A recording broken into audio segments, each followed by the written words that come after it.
Xi Jinping has been trying to script China's story and by extension his own. Chinese leaders in the last few decades have drawn their power from their economic rise. In 2018, President Xi said this about China's economy, and I'm quoting, "The Chinese economy is not a pond, but an ocean. The ocean may have its calm days, but big winds and storms are only to be expected. Without them, the ocean wouldn't be what it is. Big winds and storms may upset a pond, but never an ocean."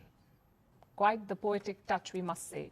But these days, he doesn't wax eloquent about the economy. In fact, the Chinese president hardly touches this topic because there's bad news on every front. Growth is slowing, consumer demand is down, exports are sluggish, and 1 in 5 young Chinese are out of work. These are serious problems, and they look like they're here to stay.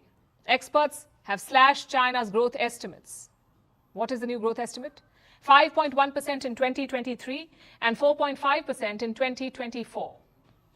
So the falling growth rate will continue. The rate will keep falling. And China has only Xi Jinping to blame for this. His policies have wrecked the economy.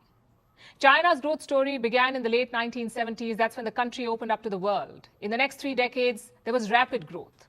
In 2019, the World Bank made a declaration it called China's growth the fastest sustained expansion by a major economy in history.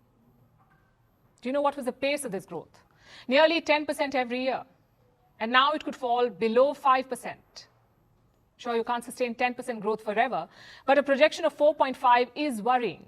And the reasons for this fall are linked to Beijing's policies under Xi Jinping.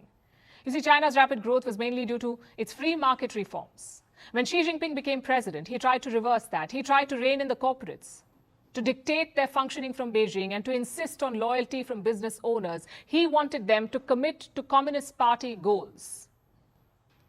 And anyone who complained faced action. You may remember what happened to Jack Ma. He lost a $35 billion IPO because he criticized Chinese regulators. This approach may have worked for Xi Jinping, but it did not work for his country's economy. The president consolidated power and control over corporates, but investors lost trust in China.